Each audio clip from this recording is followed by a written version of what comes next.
Hoje eu trouxe uma palavra para o nosso coração que tem muito a ver com esperança. Como que é difícil esperar, né, gente? Como que é difícil aguardar. E pensar assim em esperança, acho que o título vai aparecer ali em breve, esperança quando as águas inundam tudo. Eu pedi muito ao Senhor, Senhor, que realmente seja algo que vai nos colocar nesse lugar de quem espera no Senhor. Tem muita gente aí esperando no médico, na justiça, no político, no patrão.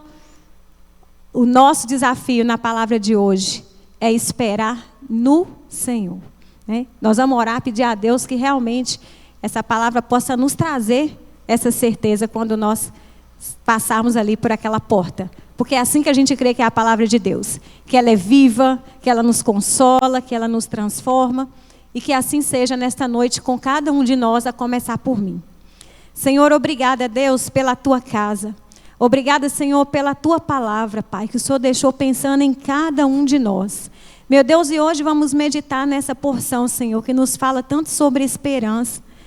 Espírito Santo de Deus, move o nosso coração para esperar sempre no Senhor. Alinha, Deus, a nossa visão, as nossas concepções, as nossas expectativas. E que a gente possa olhar, Senhor, para a meditação que vai ser feita nessa noite. E aprender mesmo a confiar no Senhor. É o que nós pedimos humildemente, em nome de Jesus. Amém.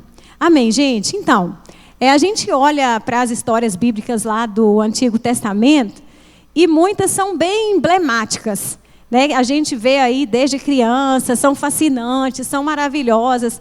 Se a gente pensa, né, em Sansão com seus cabelos, Jonas e o grande peixe, né, Daniel e os leões, isso nos marca, nos impacta. Mas uma história que eu acho que ela ocupa aí um lugar muito especial de conhecimento é a história de Noé, né, e a arca de Noé. E acho que até no meio secular, quando a gente olha para essa história, a gente vê que tem poemas, músicas, né? Recentemente aí até um filme foi lançado, porque é uma história mesmo fascinante e muito conhecida. E talvez aquilo que a gente conhece bem, ou acha que conhece bem, nos coloca num lugar, às vezes, de não meditar tanto sobre aquilo. Isso já é conhecido para mim. E essa história de Noé, ela tem tantas camadas de reflexão, ela tem tantos viés que nós podemos tirar tantas lições e aprender tanto e meditar tanto através da vida desse homem, né? Um chamado de obediência, né? Uma história sobre juízo, uma história sobre fé, uma história sobre cuidado com a família, né? Uma história de perseverança, uma história de esperança. E eu hoje vou focar nessa parte da esperança da história de Noé, porque eu vejo que nós estamos muitas vezes na hora das tribulações, nas horas que as águas vão subindo e que demora a descer. Mesmo nós que estamos aqui na igreja, a gente costuma tirar os nossos olhos do Senhor e fazer com que a nossa esperança fique abalada, com que a nossa esperança fique ali adormecida, como se estivéssemos sozinhos, como se não tivéssemos um Deus que luta as nossas lutas. E eu acho que a gente tem que trazer à memória aquilo que nos dá esperança. Então hoje nós vamos meditar em uma parte, né, dessa história de Noé, que eu acredito que é tão conhecida para nós, mas nesse detalhe que vai nos mostrar e nos fazer pensar que mesmo diante da demora, humanamente dizendo, em que as coisas se acalmassem, esse homem deu várias demonstrações para nós de que ele não havia perdido esperança e que a gente possa olhar para a história dele para inspirar a nossa.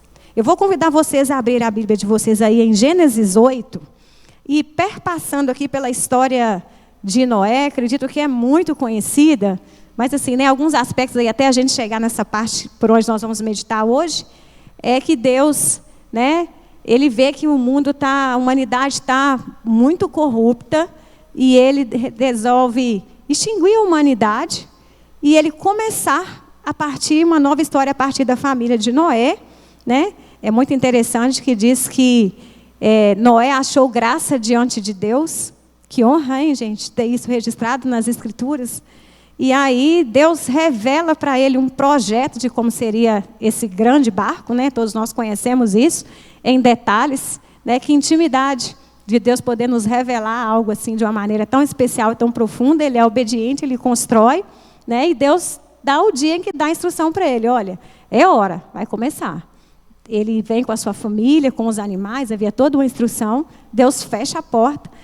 E essa arca aí começa, né, esse grande barco, começa a flutuar diante de um grande dilúvio. A Bíblia fala que era água de cima, era água de baixo, né? Deus abriu aí os abismos, muita água, esse barco fica ali. Vocês têm ideia de quanto tempo, gente? Desde o dia que essa arca fecha até o dia que ele abre essa portinha? Mais de um ano. Mais de um ano Noé viveu essa jornada aí, confiado de que as coisas iam acontecer. Noé não sabia, ele não tinha dúvidas sobre se aquela barca seria aberta novamente. A única coisa que poderia vir na mente dele era quando. Mas a convicção de que Deus tinha uma aliança com ele é verdade, né? É notória no texto, principalmente que nós vamos ler ali. Esse homem passa 100 anos construindo esse grande barco, sendo alvo aí de zombaria das pessoas, né? O dilúvio era algo que ninguém nunca tinha visto, sequer chuva. Essa tormenta de água, né? Toda essa tempestade dura aí 40 dias. Então imaginem bem, gente, tudo que Noé conhecia do mundo havia acabado. Tudo que ele conhecia. Nós enfrentamos problemas aí que às vezes não são novidade, né? A gente vai lá na internet e busca isso e isso, como resolver isso, quem já passou por aquilo. Noé estava diante de algo que nunca tinha acontecido. 40 dias de um fenômeno que ninguém nunca tinha visto acontecer, né?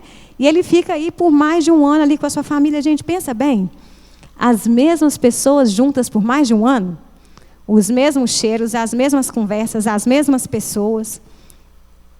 E para todo lado, gente, quando acontece, né, que Deus cessa ali as águas e a arca bate ali, né, estaciona ali no topo do Monte Ararat, a gente pensa que isso se resolveu. Acabou a chuva. O relato diz, gente, que de águas altas ali, que demoraram a descer, se passou 150 dias. Ele ficou ali parado no topo daquele monte, já não balançava mais, sabia que tinha parado de chover, mas por todo lado que ele olhava, era água. É tempo da gente ver as histórias da Bíblia sem romantizá-las. Sem achar que Noé era um super-homem, um super-crente, alguém diferente de nós. Não, um homem como nós. Que sabia que a condição lá fora estava melhorando, mas que ainda não era aquela que eles esperavam. E aquele homem ali, como líder daquela família, líder daquele grupo, que palavras ele tinha que dar para motivar aquelas pessoas? É hoje? Não, ainda não, está cheio de água. Olha lá na janelinha. É hoje? Não, ainda não, está cheio de água. Eu acho que o Senhor, gente, na sabedoria, Ele só fez com que aquela barca tivesse uma janelinha e não era à toa. Porque se aquele povo ficasse olhando aquele monte de janela e vendo água para todo lado, acho que teria dado mais trabalho para Noé, não é verdade? Vamos ler o que está escrito lá em Gênesis 8, que é o trecho que nos importa para a reflexão de hoje. Diminuem as águas do dilúvio, é o título aí para essa parte dessa história. Lembrou-se Deus de Noé e de todos os animais selváticos e de todos os animais domésticos com que ele estavam na arca. Deus fez soprar um vento sobre a terra e baixaram as águas. Fecharam-se as fontes do abismo e também as comportas dos céus, e a copiosa chuva dos céus se deteve. As águas iam-se escoando continuamente de sobre a terra e minguaram ao cabo de 150 dias. No dia 17 do 7º mês, a arca repousou sobre as montanhas de Ararat. E as águas foram minguando ao 10º mês, em cujo primeiro dia apareceram os cimos dos montes. Ao cabo de 40 dias, abriu Noé a janela que fizera na arca e soltou um corvo, o qual, tendo saído, ia e voltava até que se secaram as águas de sobre a terra. Depois soltou uma pomba, para ver se as águas teriam já minguado da superfície da terra. Mas a pomba, não achando onde pousar o pé, tornou a ele para a arca, porque as águas cobriam ainda a terra. Noé, estendendo a mão, tomou-a e a recolheu consigo na arca. Esperou ainda outros 7 dias e de novo soltou a pomba fora da arca. À tarde, ela voltou a ele, trazia no bico uma folha nova de oliveira. Assim entendeu Noé que as águas tinham minguado de sobre a terra. Então, esperou ainda mais 7 dias e soltou a pomba. Ela, porém, já não tornou a ele.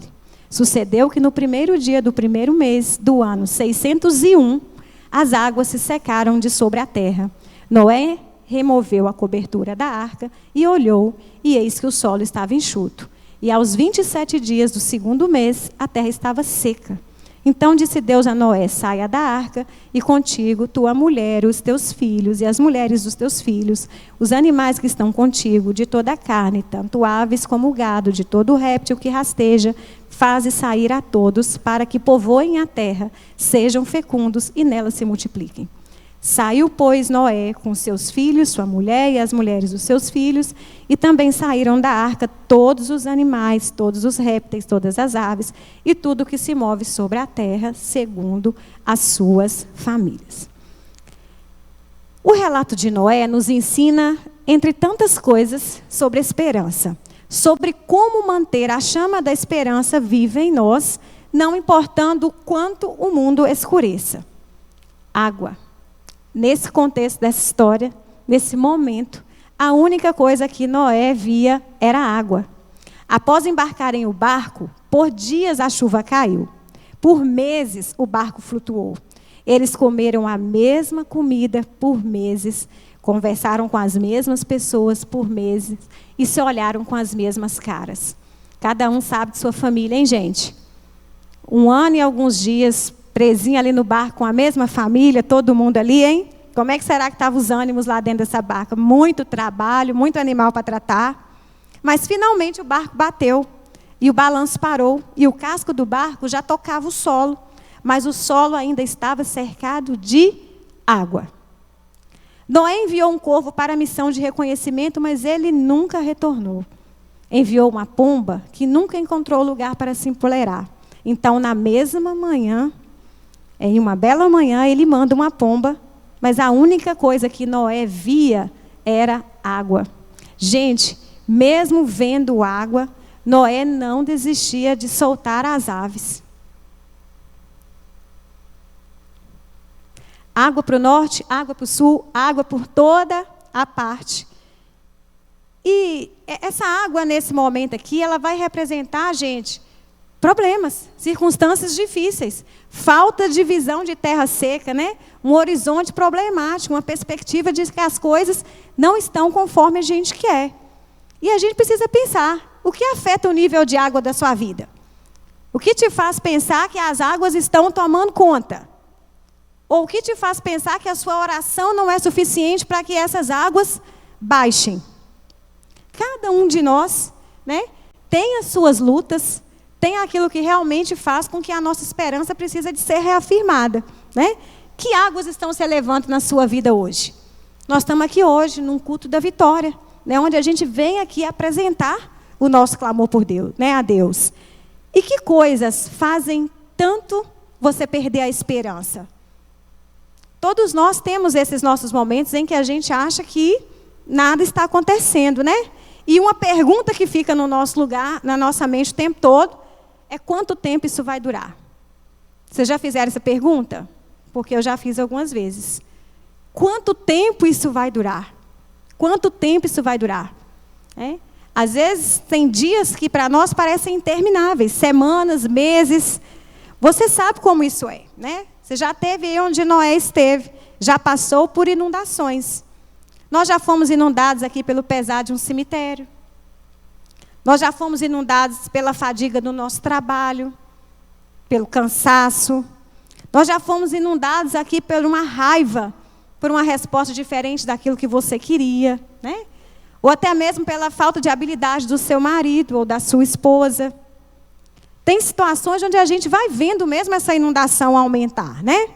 E provavelmente, nesse momento, é aquele momento onde a gente sente a nossa esperança ruir também. Você já esteve num barco assim como Noé mesmo, onde você olhava pela janelinha e só via água. Você precisou da mesma coisa que Noé, esperança. A esperança não promete uma solução instantânea, mas é uma solução possível. Ter uma esperança ativa, ter uma confiança em Deus, saber que esse problema, mesmo que ele não traga a resposta que o nosso coração deseja, mas que um Deus que sabe o que é melhor para nós, é o que precisa acontecer na nossa vida diante dessas inundações. E às vezes, gente, a água vai demorar mesmo a descer. Às vezes vai demorar 150 dias para descer. E a gente viu aqui que mesmo depois que cedeu, foi o corvo, não voltou, daqui 7 dias vai uma pomba, vai mais 7 dias, vai outra. As situações, Deus não promete milagres instantâneos. Ele pode fazer? Pode. Mas esperança é crer que Deus está trabalhando, né? O enviar das aves por ele nos mostram que Noé procurava saber quando e não se Deus amenizaria a inundação. Salmos 39:7 diz assim: agora, pois, Senhor, que hei de esperar? A minha esperança está em ti, né? E Noé talvez mantivesse essa esperança dele ali ativa, porque ele tinha uma promessa. Lá em Gênesis 8, a gente leu Gênesis 8:11, esse momento em que ele, quando a pomba volta, né? À tarde ela voltou a ele, trazia no bico uma folha nova de oliveira, assim entendeu Noé que as águas tinham minguado de sobre a terra. Pessoal, essa folha de oliveira que vem no bico dessa pomba, ela é muito mais do que uma parte de uma planta. Isso representava para Noé que a vida estava recomeçando. Não só a água havia baixado, como as plantas haviam florescido. Esse galinho no bico da pomba ali foi uma explosão de esperança no coração de Noé. Quando a pomba entrega a folha de oliveira, ela mostra: Noé, tem um novo mundo. É isso mesmo. O que o Senhor te prometeu está se cumprindo. Vai começar uma nova humanidade por meio da sua família, né? Está tudo pronto, Noé. Essa folha de oliveira trazia essa evidência de uma terra seca depois da enchente. E pensar, gente, nessa analogia dessa folha de oliveira, né? A gente ama quando chega uma esperança para a gente assim. Quem é que não gosta de uma boa notícia na área da saúde? Olha, o câncer está regredindo. Olha, a doença está sob controle. Olha, as coisas estão mudando. O remédio está dando certo. O tratamento está fazendo efeito. Como a gente não fica feliz quando chega uma folhinha de oliveira dizendo assim: olha, você está com esse problema financeiro? Deixa um currículo aqui. Eu vou entregar para alguém que eu conheço. Eu vou te ajudar nessa situação. Como uma folha de oliveira chega na nossa vida, quando alguém chega e fala assim: ó, vamos atravessar isso junto? Você não está sozinho, não? A gente gosta da folha de oliveira, mas a gente gosta ainda mais da pomba. Daquela pessoa que é esse porta-voz de esperança na nossa vida. E como que nós precisamos disso, gente?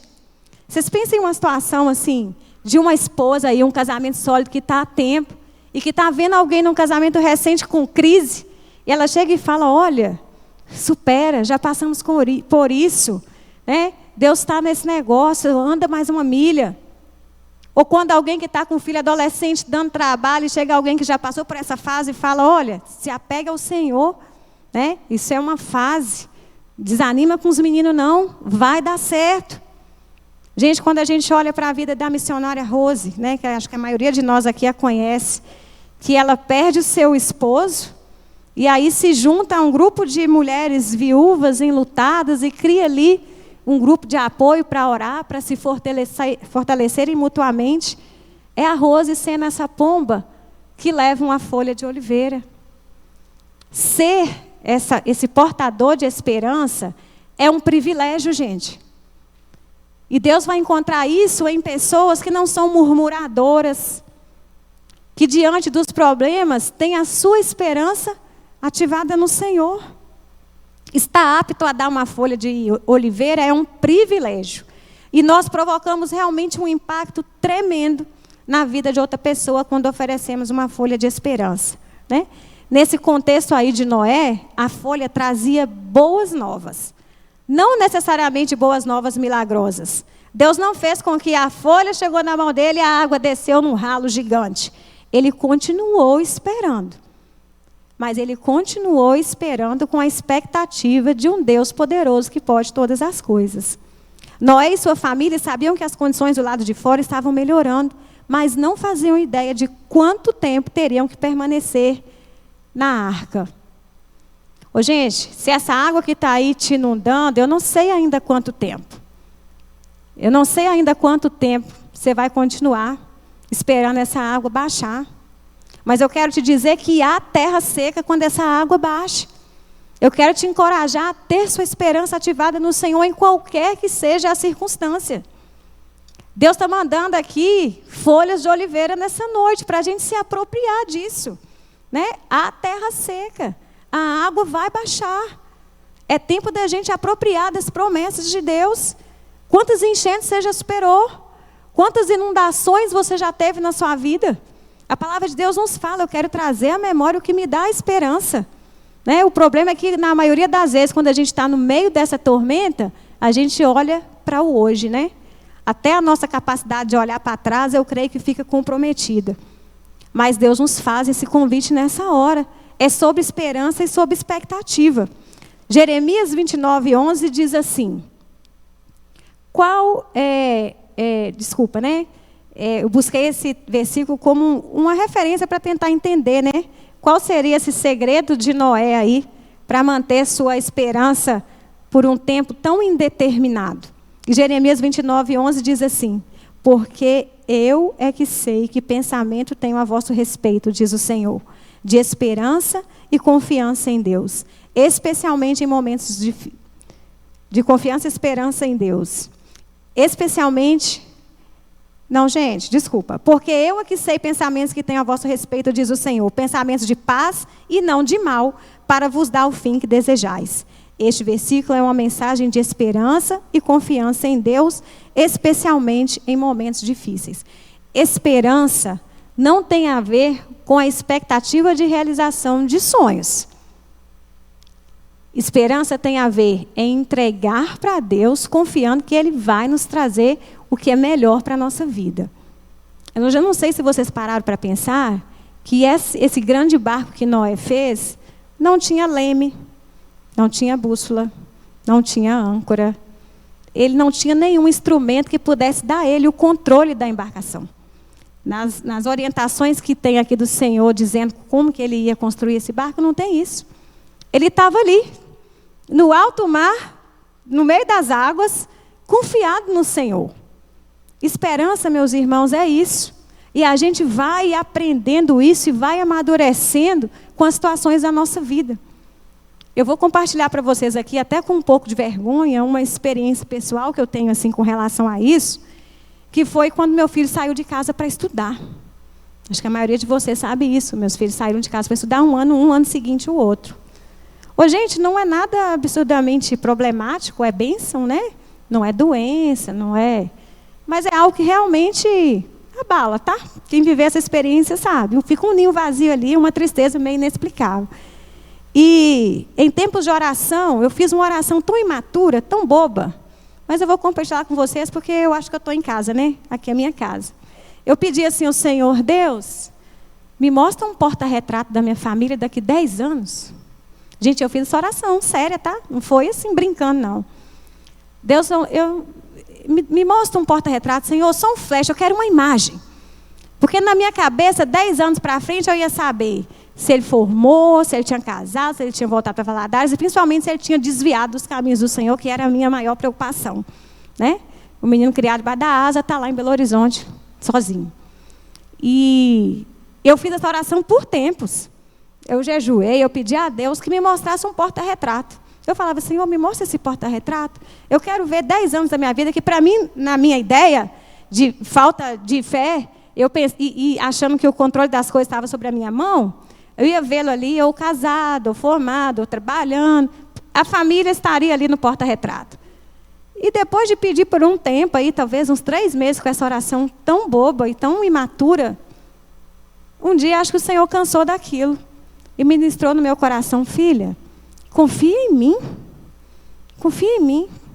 Deus, mas eu quero ver, Senhor, eu quero ver. E se estiver faltando gente nessa foto? Se você mesma não estiver nessa foto de 10 anos para frente, você vai continuar me amando e me servindo? Será que se eu não visse o marido, a Fefe, o Pedro, eu mesma, isso mudaria alguma coisa no meu comportamento com o Senhor? Gente, a nossa perspectiva, ela é muito limitada, muito limitada. Nós não damos conta mesmo de saber o que vai acontecer com a gente daqui 1 ano, não, ou 10, ou 5. Se o Senhor te revelar que tem um câncer na frente para você enfrentar, como fica a sua história de fé com o Senhor? Abandona tudo? Vou viver um carpe diem, estou revoltada com Deus?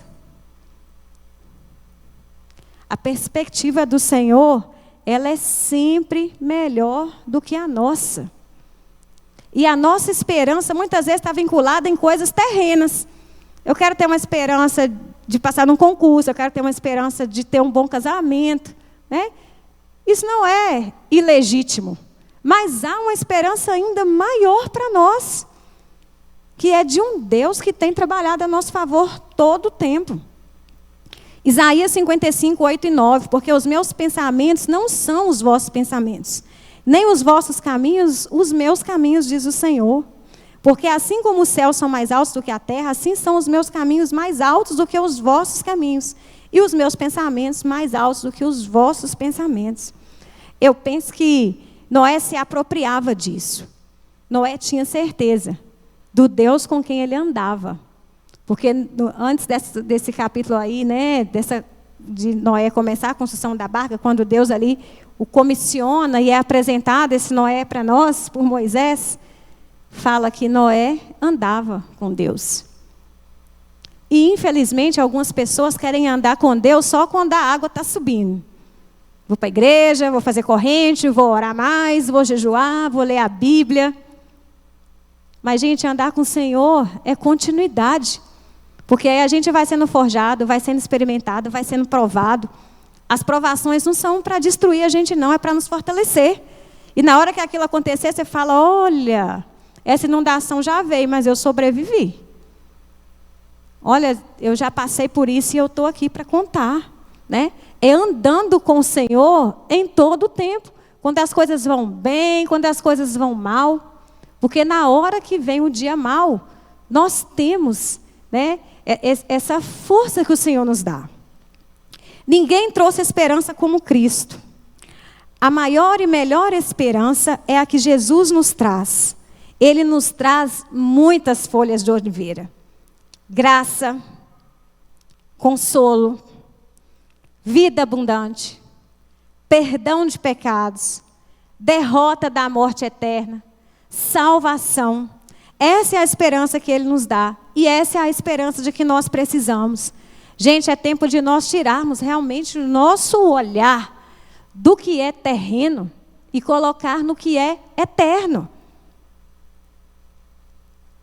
Às vezes a gente bagunça toda a nossa vida espiritual, as nossas experiências com o Senhor, porque a gente se frustra por coisas que o Senhor não realizou aqui conforme as nossas expectativas. E não é assim que funciona. A perspectiva de Deus é diferente. Para todos os Noés do mundo, para aqueles que buscam no horizonte um raio de esperança, Jesus proclama, sim, há esperança. E Ele vem como uma pomba, trazendo folhas de uma terra bem distante. Sabe de onde Jesus foi buscar essa folha de oliveira? No nosso futuro lar.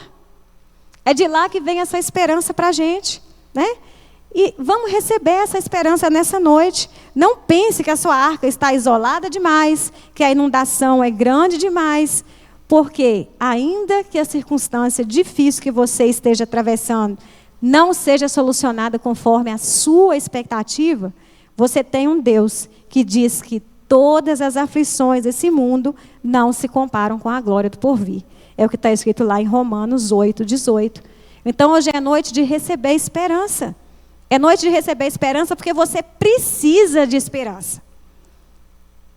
Eu fico me pensando, gente, como que deve ser muito ruim a vida de quem é ateu. Porque o ateu, ele deve pensar que o controle de todas as coisas está sobre ele. É mérito dele. É suficientemente responsável por tudo que acontece. Que paz traz ao nosso coração saber que a gente serve um Deus que nos fez. Se Ele nos fez, Ele nos conhece. Ele nos ama. E quando nós o amamos, o obedecemos, nós sabemos que Ele cuida, que Ele trabalha a nosso favor. Isso tem que trazer esperança ao nosso coração, né? E sem falar que quando a gente recebe essa esperança, a gente quer compartilhá-la. Vocês acham que quando Noé tirou lá da boca dessa pombinha essa folha de oliveira, o que ele fez com ela? Jogou no mar, guardou no bolso, enfiou dentro do livro lá do diário de embarcação? A Bíblia não trata disso, gente, mas eu penso que ele deve ter gritado para todo mundo. Esposa, filho, nora, tem terra seca, olha aqui, ó, veio a folha, a pomba trouxe. Esperança, gente, é para isso, não é para a gente guardar no bolso, não. Esperança é para a gente compartilhar. Mas a gente só consegue fazer isso quando a gente sai desse lugar de derrotismo, de abandono, né? De murmuração. As folhas de oliveira da vida estão aí. E eu quero pensar com vocês aqui agora. O que precisa ser renovada a esperança na sua vida? O que está demorando muito? Parecendo que essa água não vai baixar. Jesus oferece a promessa de esperança para aqueles que estão presos no meio das inundações da vida. Para aquele que está se sentindo sozinho, sabe qual que é a folha? Hebreus 13:5. Nunca o deixarei, nunca o abandonarei. Isso serve de esperança para quem perdeu uma pessoa amada, para quem passou por um divórcio, para quem se sente abandonado. Nunca o deixarei, nunca o abandonarei. Para os que estão tomados pela culpa, tem gente que não se perdoa. Tem gente que se julga indigno. Indigno nós somos mesmo. Mas a graça de Jesus nos alcança. Para aqueles que se sentem tomados pela culpa, Paulo escreve em Romanos 8:1. Portanto, agora já não há condenação para os que estão em Cristo Jesus. Semeia essa esperança no coração de quem está com a consciência inquieta. Irmão, se você está em Cristo Jesus, não carrega culpa, não. Entregue aí os seus fardos para Jesus. Aqueles que estão aí passando por problemas financeiros, desempregados, né, preocupados. Romanos 8:28 diz assim: todas as coisas cooperam para o bem daqueles que amam a Deus. A sua vida financeira também. Para aqueles que estão longe do caminho do Senhor, perdidos. João escreve, João 3,16, porque Deus amou o mundo que deu o seu único Filho para que todo aquele que nele crê não pereça, mas tenha a vida eterna. A Bíblia, gente, é um cesto cheio de folhas de oliveira, cheio de palavras de esperança para nós. E a maior delas, eu volto a dizer, há esperança para soluções de problemas que a gente enfrenta nessa terra. Mas a maior esperança que Deus nos dá é que Ele vai nos enviar para um lugar seguro. O nosso lugar seguro tem um nome: Jesus Cristo. Ele é o nosso lugar seguro, né? E assim como no final da história do dilúvio, Deus faz uma aliança com a humanidade, né? Deus promete ali que jamais destruiria mais a humanidade sob um dilúvio, né? Põe um arco-íris lindo lá, como essa marca, né? Esse símbolo dessa aliança. E as promessas de Deus, assim como o arco-íris no fim do dilúvio, não são quebradas e nem tem fim. Nós enxergamos apenas uma metade, mas ele é um arco inteiro, né? Um círculo que se fecha. As promessas de Deus não têm fim. E o que você acha, né, que Noé fez com essa esperança? Compartilhou. E é o que o Senhor espera também que a gente faça, né? As águas vão baixar. As águas vão baixar, minha irmã. Deus trabalha por você. Meu irmão, Deus tem o tempo para todas as coisas. Às vezes não é do jeito que a gente espera, mas o Senhor é poderoso. Ele conhece o amanhã. Ele sabe que às vezes você não está pronto ainda para essa bênção neste momento.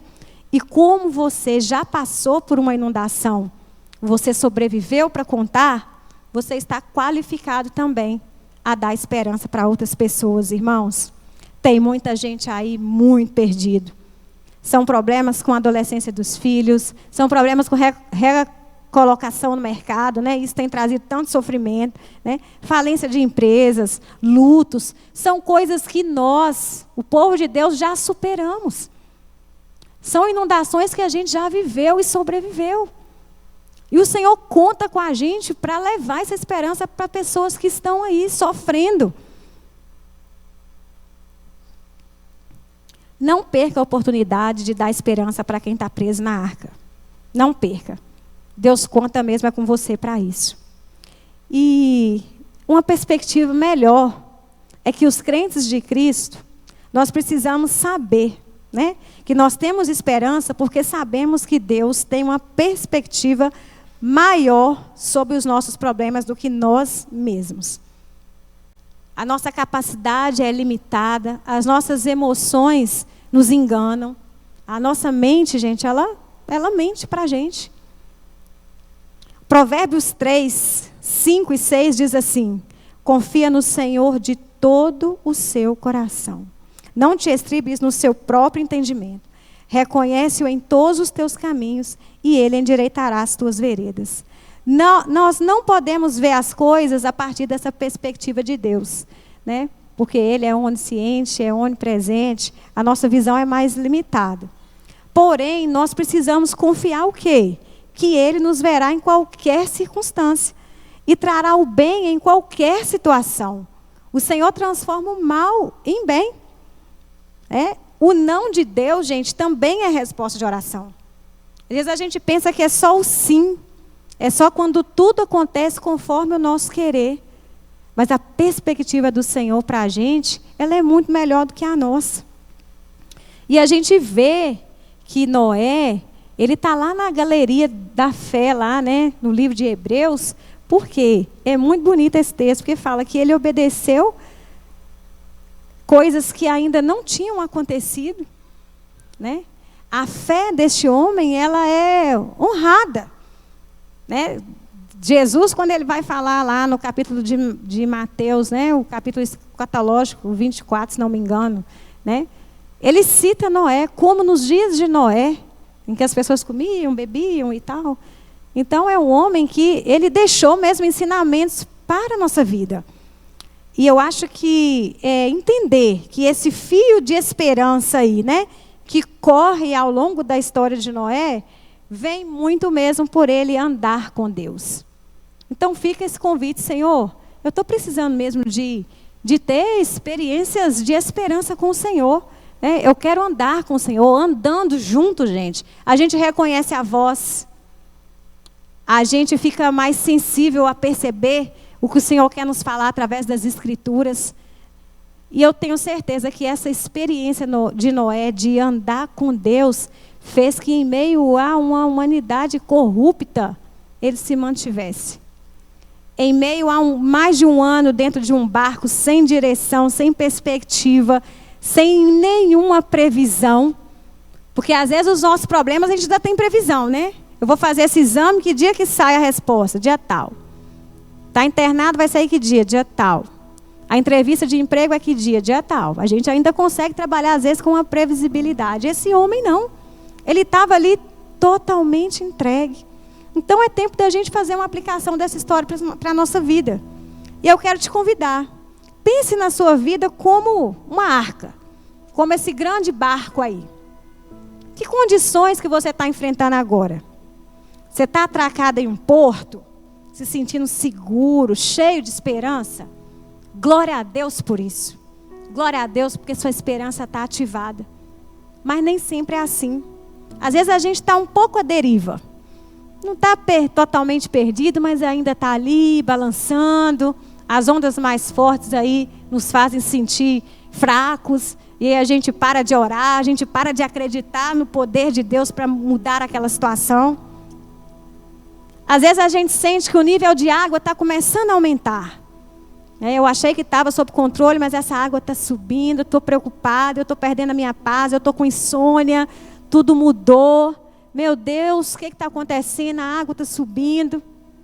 Ou às vezes a gente está igual Noé mesmo, boiando em uma grande inundação, sem nenhuma terra seca à vista. Tem problemas mesmo que a gente não enxerga solução, né, irmãos? A gente olha, procura da janelinha, mas é só água por todas as partes.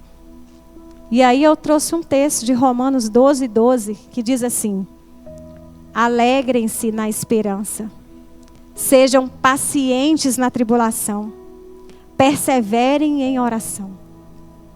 Alegrem-se na esperança. A esperança existe para nos trazer a alegria. Porque nos faz relembrar que isso o Senhor já nos deu vitória em outra situação. Nós precisamos ser pacientes na tribulação, gente. As provas não são para nos humilhar, para nos castigar, para nos penalizar, para nos enfraquecer. A gente passa por prova para sair aprovado, para produzir em nós experiência com o Senhor, para nos deixar mais confiantes nele. E persevere em oração. Nós precisamos de orar. A oração abre portas, a oração move. Que sentimentos você pensa que Noé sentiu quando viu a água subir? Isso nunca tinha acontecido. Mas Noé andava com Deus. E as experiências dessa caminhada contínua fizeram diferença na hora que a água subiu. Nós precisamos de buscar essas experiências da caminhada com o Senhor, gente. Nós precisamos. Não é tempo mais da gente ficar frequentador de igreja. Não é tempo mais. É tempo da gente buscar crescer mesmo em experiências com Cristo. Observe que as águas prevaleceram sobre a terra 150 dias. Como ele se comportou enquanto esperava as águas baixarem? E esse homem ainda que tinha um grupo de pessoas que ele tinha que liderar. Muitas vezes temos que esperar contra a esperança. Já viram esse termo na Bíblia? Como Abraão, precisamos ter esperança mesmo quando as circunstâncias naturais indicam o contrário. Parece que tudo vai dar errado. Vá contra essa esperança. Parece que não vai acontecer nunca. Lute contra isso. Ter a convicção de que Deus cumprirá suas promessas, mesmo quando não há motivos humanos para esperar, é o que nos faz crentes cheios de esperança. Eu vou convidar vocês a ficar de pé.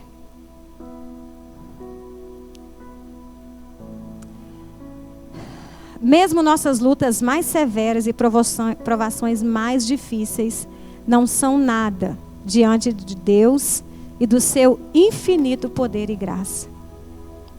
Romanos 15:13 diz que o Deus da esperança nos encha de toda alegria e paz. Esperança é para nos trazer alegria e para nos trazer paz. Por sua confiança nele. Para que vocês transbordem de esperança pelo poder do Espírito Santo. Nós vamos orar, gente, pedindo a Deus que Ele produza em nós histórias poderosas de esperança.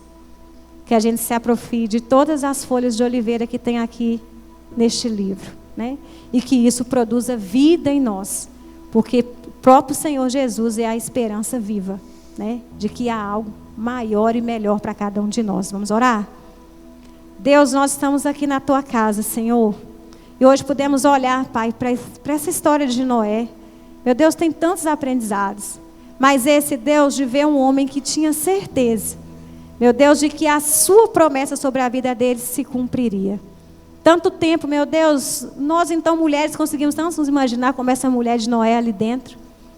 Deus, em nome de Jesus, que a gente possa olhar para essa história, Senhor, e nos encher mesmo de esperança dentro dos nossos desafios pessoais. Senhor, tantas vezes somos inundados mesmo pelas más notícias. Senhor, pelas respostas que não vêm conforme nós gostaríamos.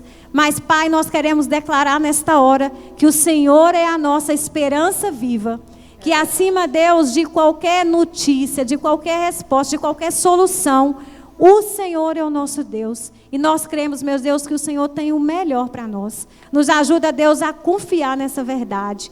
Pai, em nome de Jesus, todos aqui, Senhor Deus, que às vezes estão sem esperança de uma cura que o Senhor pode fazer. Meu Deus, numa história que o Senhor pode mudar. Numa vida que o Senhor pode alcançar. Meu Deus, numa história que o Senhor pode mudar. Pai, em nome de Jesus, renova a nossa esperança. Com a esperança, Deus, nós vamos orar mais, nós vamos te louvar mais. Meu Deus, nós vamos ficar alegres enquanto aguardamos o agir do Senhor. Pai, obrigada mesmo por essa oportunidade. Que o Senhor complete essa palavra no coração de cada um de nós. É o que nós choramos, em nome de Jesus. Amém.